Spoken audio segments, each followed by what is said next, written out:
Porém, em nada considero a vida preciosa para mim mesmo, contanto que complete a minha carreira e o ministério que recebi do Senhor Jesus, para testemunhar o Evangelho da graça de Deus.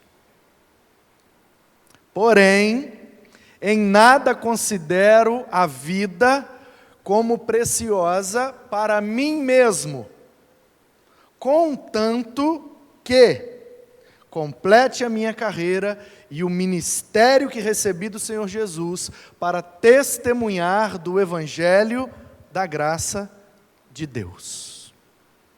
Um Evangelho precioso. Esse versículo é muito conhecido, o contexto dele não é muito complicado. Paulo estava se despedindo dos presbíteros da igreja de Éfeso. Paulo plantou aquela igreja.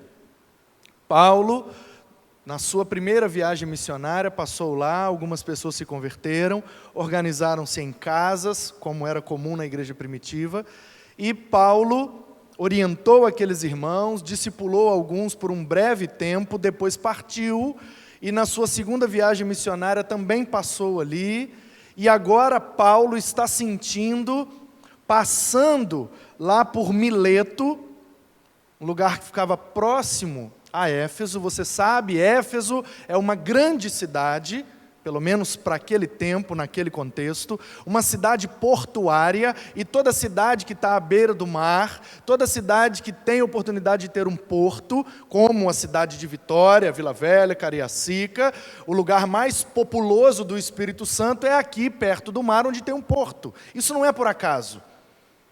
É que tendo um porto, ali se torna uma rota de escoamento comercial. Então toda a Ásia escoava sua produção pela Ásia Menor, pelo porto da cidade de Éfeso. Portanto, a cidade de Éfeso era uma cidade grande, era uma cidade que tinha muitos imigrantes, era uma cidade que oferecia muito emprego, condições melhores de vida e assim sucessivamente. De maneira que Éfeso era, por assim dizer, a capital da Ásia Menor. Então, uma cidade com aquele porte, com aquele porto, tinha uma das maiores igrejas naquele tempo. E Paulo está preocupado com aquela igreja, porque ele está desconfiado que o seu ministério, que a sua vocação, que a sua vida e o propósito de Deus com ele vai levá-lo por outros caminhos e que ele não mais vai conseguir voltar a Éfeso.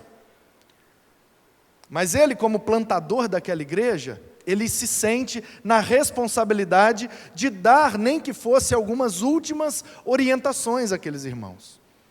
Então ele começa a falar algumas coisas, a relembrar do que ele fez, a falar do que os irmãos precisavam fazer. É uma espécie de orientações finais na despedida do apóstolo. E de fato ele não volta mais lá, e ele orienta essa igreja só mais uma vez por uma carta, que é a carta aos Efésios, que está aí na nossa Bíblia.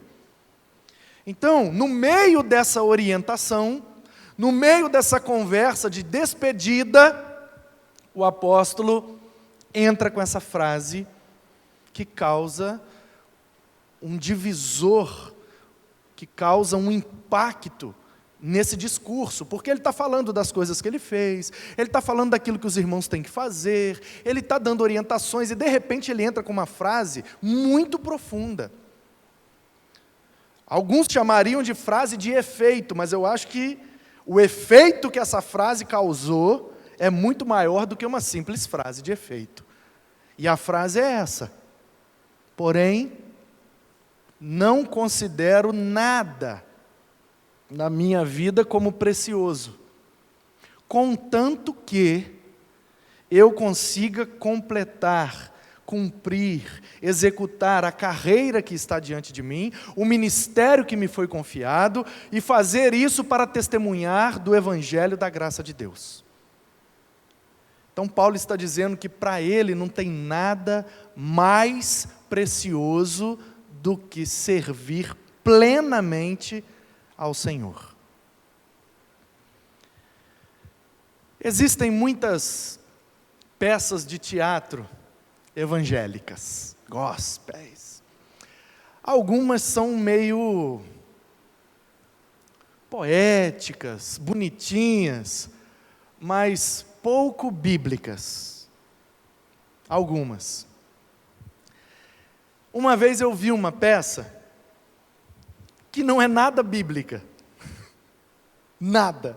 Como muitas que existem por aí. Mas a mensagem dela nunca mais saiu da minha cabeça. Depois, lendo a Bíblia, estudando, percebi que aquela peça não era bíblica. Quando eu assisti a peça pela primeira vez, eu achei até que era uma história da Bíblia. E eu era adolescente, eu fiquei impactado com aquela peça, e falei, gente, onde está essa história na Bíblia? E o pessoal, não sei direito, está por ali, no Antigo Testamento, acho que é num livro do profeta e tal, e aí a gente fica meio perdido, e eu nunca descobri onde estava aquela história. Depois, lendo a Bíblia inteira com esse foco, porque eu já tinha lido a Bíblia uma vez, não com essa intenção, e aí depois eu lendo a Bíblia novamente, eu falei, eu quero achar aquela história agora. E aí eu cheguei em Apocalipse, e cadê a história? Não estava lá. E aí eu entendi que aquela história não era bíblica. Mas a mensagem que ela passou era bíblica. Mas eu fiquei pensando onde esse princípio, onde essa mensagem, essa verdade se encaixaria na Bíblia. E aí um dia, meditando nesse versículo, iria pregar uma mensagem que iria compreender essa perícope aí. Aliás, no domingo, já fica o convite para você vir, no domingo eu vou expor, do 17 até o 35. Domingo vai rasgar a taioba mesmo. Hoje é só uma introdução. Aí eu estava meditando nesse texto, nessa perícope, eu estava alguns anos atrás expondo todo o livro de Atos, e aí eu lembrei da peça, lembrei da história e falei, é aqui que se encaixa aquela mensagem, que legal! E a peça era assim, ó. Tinha Deus, e Deus nas peças evangélicas, sempre é um cara barbudo sentado num trono. Às vezes com a coroa, às vezes não, com um cetro na mão, é o Deus da glória. Aí do lado direito dele tinha Jesus, até aí, né? Licença poética. E Jesus nas peças evangélicas quase sempre é do mesmo jeito. É como? Aquele cara com roupão branco, com a faixa vermelha e também com a cruz assim. Naquela ocasião era de espinhos. E aí, Deus estava lá no trono, com Jesus à sua direita, à sua destra. Até aí tudo bem. E de repente Deus se levanta e chama um anjo. E qual é o anjo que ele chamou? Porque quase sempre é o Gabriel da história. E aí ele se coloca de pé no trono e com o seu cetro, né? Gabriel, apresente-se diante de mim. Não sei porque que Deus tem essa voz, mas enfim. E aí aparece aquele adolescente, magrinho, com a roupa branca, com aquela asinha de penugem assim, caindo. E aí apresenta diante de Deus o Gabriel. E ele fala, Gabriel, quero que você vá à terra e traga para mim a coisa mais preciosa que você achar.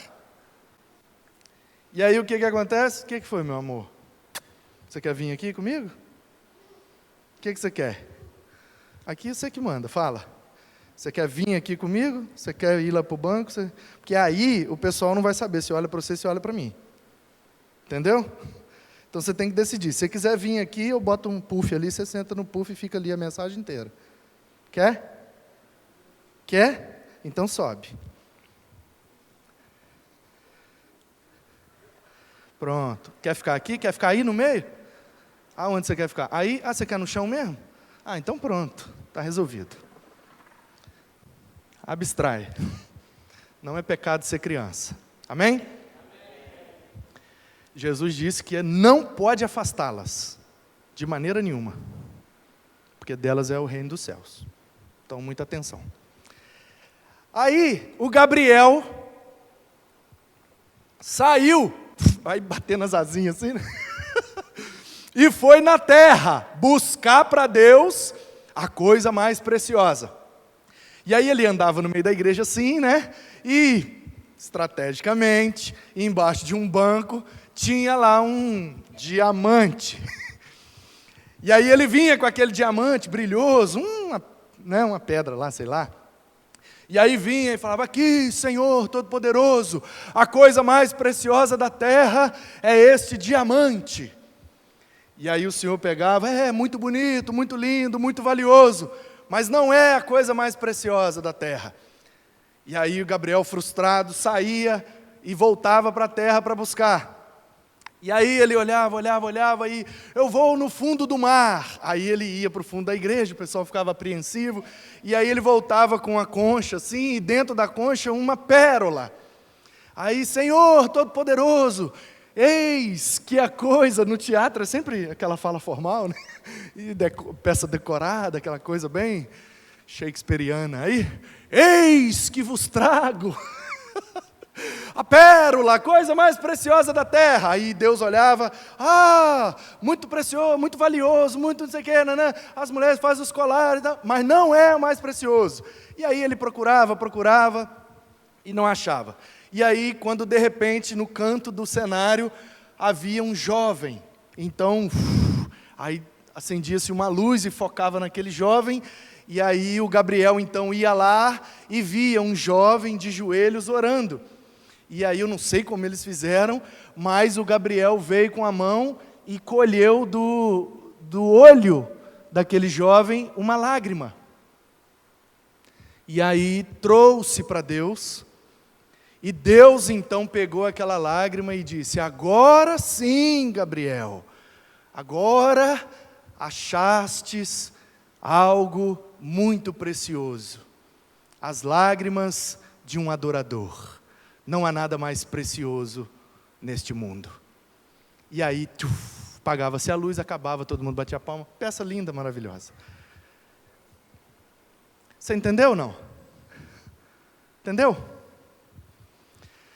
Quando nós falamos de preciosidade, quando nós falamos de valor, quando nós falamos de importância, geralmente vem na nossa cabeça coisas materiais.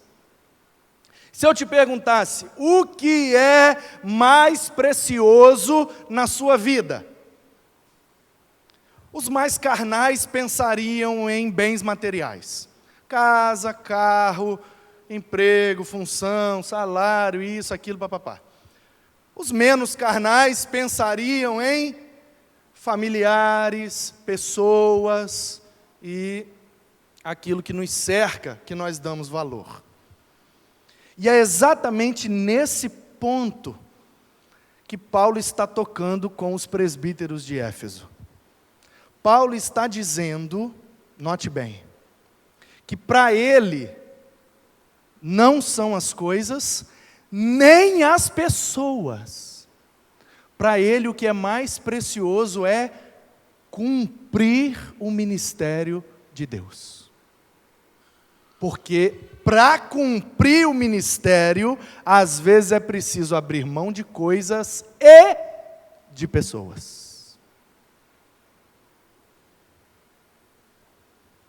Isso é bíblico?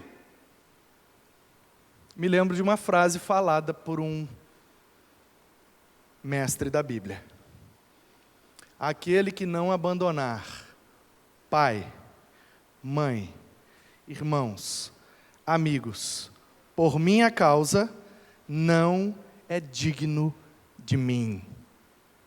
Quem disse isso? Jesus.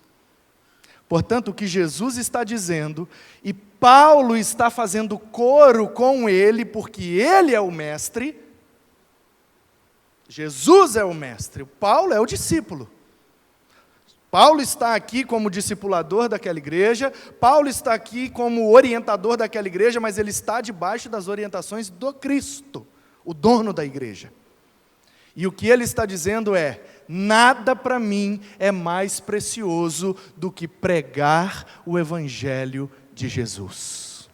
E para pregar o Evangelho de Jesus, às vezes nós temos que abrir mão das coisas e contrariar pessoas. E algumas vezes pessoas próximas que tanto amamos. Mas existe um momento crucial em nossas vidas em que nós temos que decidir: vamos fechar com Jesus ou com as coisas? Vamos fechar com Jesus ou com as pessoas?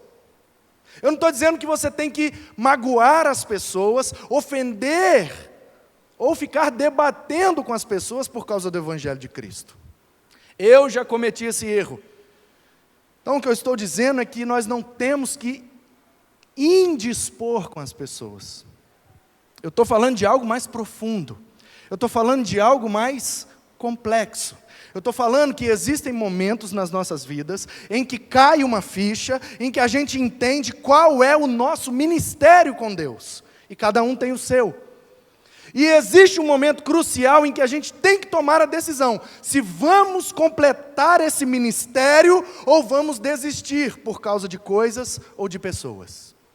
É disso, penso eu, que o apóstolo está falando. E é disso que eu quero falar com você nessa noite. Sobre a preciosidade de um evangelho que nos chama a tomar uma decisão. O que é mais precioso para nós? O que temos de mais precioso? Alguns poderiam falar: para mim, o que eu tenho de mais precioso é a minha própria vida. E chegando nesse nível da reflexão, o Paulo já dá logo a conclusão dele. Nem a minha vida, para mim, é mais precioso do que cumprir o ministério de Cristo. Às vezes a gente lê esse texto assim e desavisado a gente pensa assim: então nossa vida não é preciosa. Nossa vida é preciosa sim. Não é isso que Paulo está falando, que a nossa vida não vale nada, que a nossa vida não é preciosa e que nós não valemos nada para Deus. Não, não é isso que ele está falando. Porque na parte A do versículo, tem um segredo, tem uma chave para a compreensão desse texto. E a expressão é: nada considero a vida preciosa para mim mesmo. Ele não está falando de todas as vidas, ele não está falando da sua vida, ele não está falando da minha vida. Ele está falando que a vida, para ele, não é mais precioso do que aquilo que ele fala depois. E tem aí uma expressão que é o X da questão, que é: contanto que. Porém, em nada considero a vida preciosa para mim mesmo. Para mim mesmo, a minha vida, não considero preciosa. Aí alguém poderia falar: mas Paulo, como que sua vida não é preciosa? Como que sua vida não tem valor? Aí ele emenda com a explicação: contanto que. Se você jogar no Google, não precisa nem abrir o dicionário não. Se você jogar no Google assim, contanto, significado, e pesquisar, vai aparecer assim, sob determinada condição. Contanto, com T. Contanto que, ou seja, debaixo de determinada condição. O que Paulo está dizendo é: existe uma condição para a minha vida ser considerada preciosa. Qual é a condição, Paulo? Complete a minha carreira e o ministério que recebi do Senhor Jesus para testemunhar o Evangelho da graça de Deus. Então o que Paulo está dizendo é: minha vida é preciosa Sim, debaixo desta condição, que eu use a minha vida para a glória de Deus. Portanto, eu agora concluo o que Paulo está dizendo. Uma vida que não glorifica a Deus. Uma vida que não exerce o ministério que Deus tem para ela. Uma vida que não está completando a carreira, exercendo o ministério e testemunhando o evangelho da graça de Deus, não vale a pena ser vivida. Não é preciosa. Perde-se a preciosidade da vida. Mas ainda bem que Paulo está falando da vida dele, e não das nossas vidas. Você já pensou a coragem desse homem? Você teria essa coragem?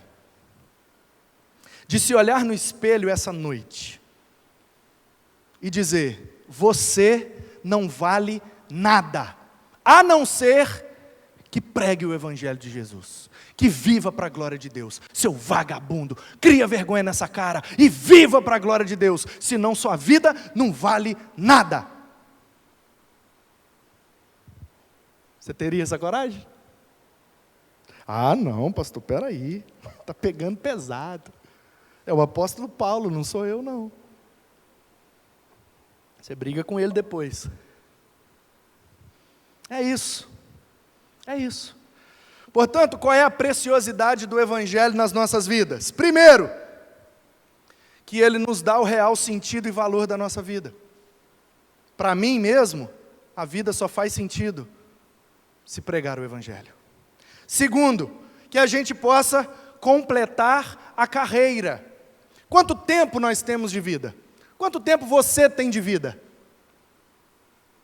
Nenhum de nós sabe.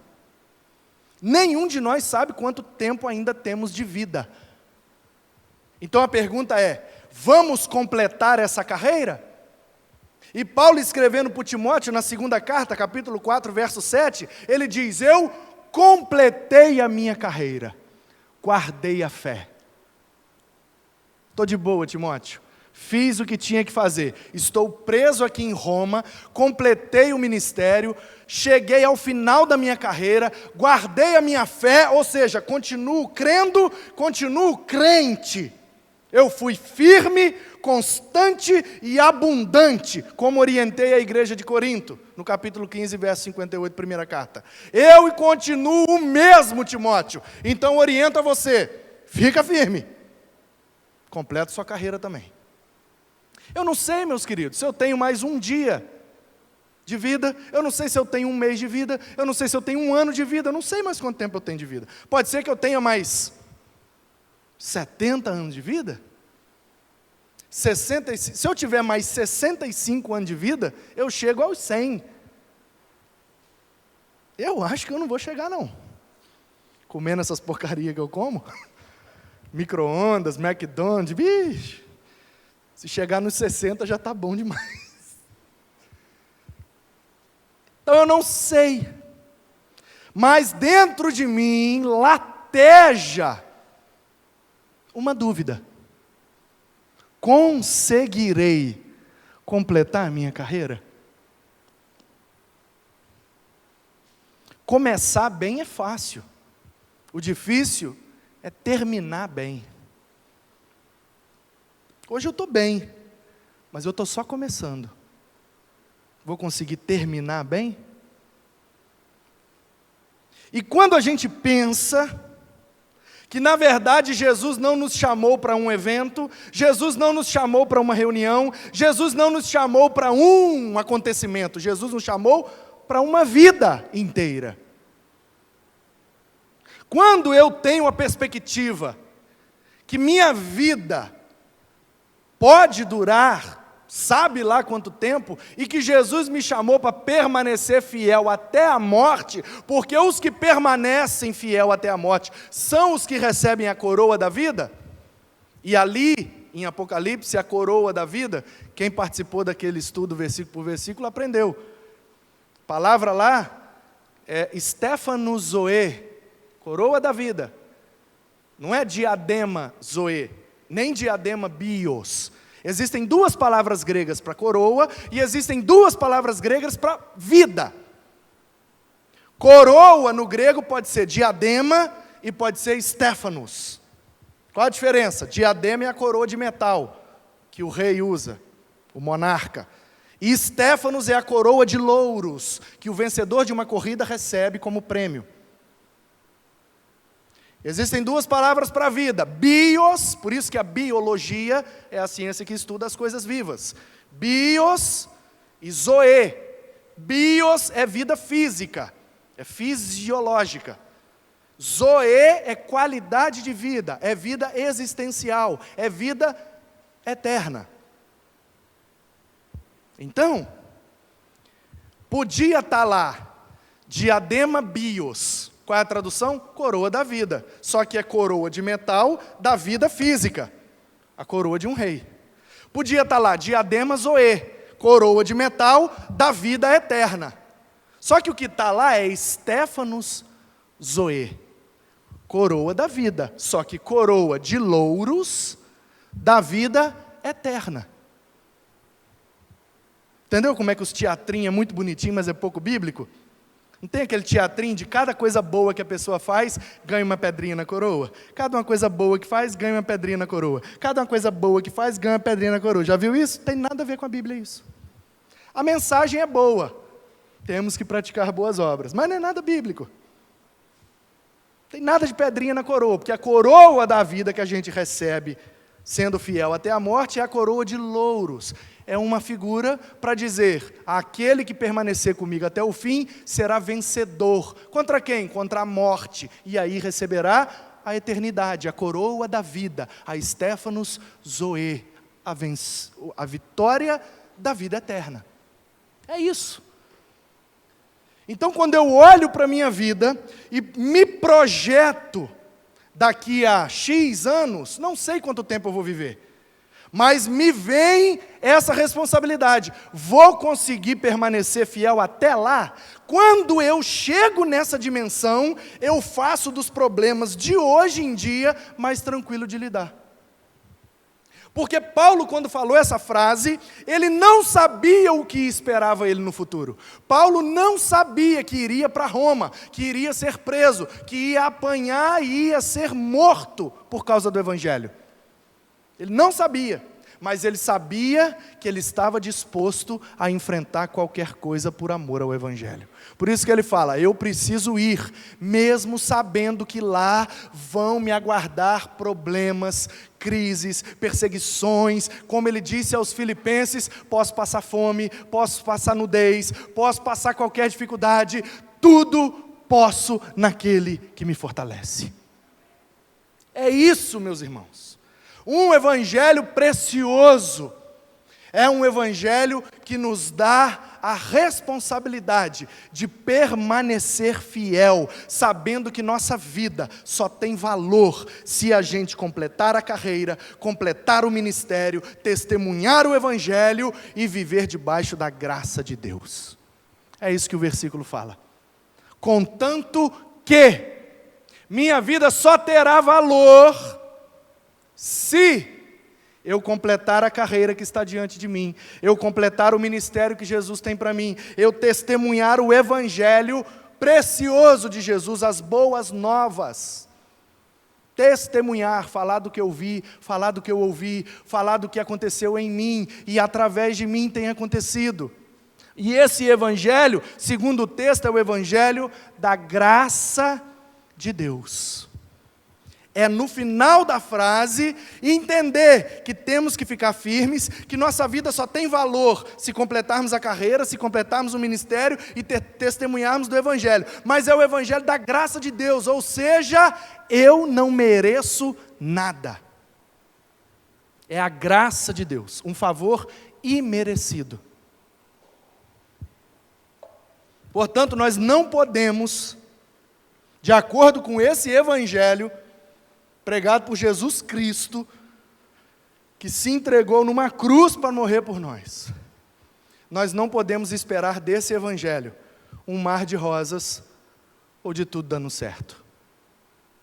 Porque, na verdade, genuinamente, esse Evangelho nos convida a viver pela graça de Deus, a entender que o Evangelho é o Evangelho da graça de Deus, a entender que não merecemos nada.